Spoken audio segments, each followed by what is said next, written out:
Coach, just Indiana State able to pull ahead late, this last, just a stretch that they're able to jump back out in front. Just what did they do there late that limited you guys while they got some open shots? I don't know if they did much to limit us. I thought we got the ball where we needed to get the ball. In regards to defensively, they got behind our zone once or twice there, probably cost us, which when we took the timeout, we kind of adjusted that. You just can't let them get behind it. They're good passers. We did a pretty good job of that for the most part, but you know, we got to keep scoring the ball when we have opportunities. We got to capitalize. And just a different look defensively today. It worked for a lot. It kept you guys in it. They missed a lot of threes, but keeping stuff out of inside. Just what was behind you coming out with that today? You know, I mean, just they're a good offensive team. Everyone else has played a man-to-man. That doesn't work.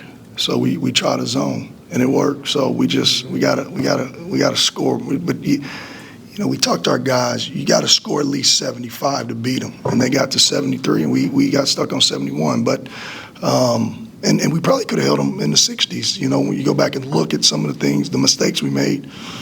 But they're really good offensively, and you know, you probably can't guard them man to man unless you're bigger, faster, stronger at every position, and nobody in the Valley is. I understand some other guys banged up. Alston got up and he was not feeling well today. Is that does it contribute down the stretch? Maybe he ran out of gas? Well, I think when they went zone, it took away the high ball screen offense, and so we still elected to screen the zone, but there was a guy waiting on him when he used it, so we took him off that. We flashed him in the middle a couple of times. He caught it. He was open. And then we just pounded it inside, like I think you should against the zone. I think you pound it inside, make it man-to-man. But I feel like Austin was okay. Now, Chance, on the other hand, that's why we kind of didn't go back Chance. He's probably just dehydrated. And then Mayo and Cesar, their injuries are not flu-like like the other two guys. But I don't think that Cesar re-aggravated, but I do think that Mayo may have re-aggravated his knee or even hyperextended his knee. Losing him with 8:30 to go, though, that was a killer. Yeah, I mean, he was a +9. You know, we got to figure out a way to keep him in the game.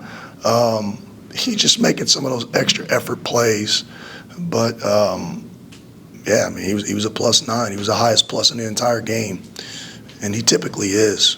And when he's on the floor for us, we're typically pretty good. Are you going to manage that differently? I know it was a question coming into the day for him. Just when you look at the next game come Wednesday, just what do you look at now? Just trying to make sure he's good for the back stretch. Yeah, I mean, if he's cleared to play, we're going to play him. If he can't play, he's not going to play. He doesn't do a lot of practicing. But hopefully they can get him ready to play. I don't know what today's injury is. I kind of heard that it was something different than the last game. The last game is manageable. We can get it where he can play. But if he did something different today, I still have to go back there and get that.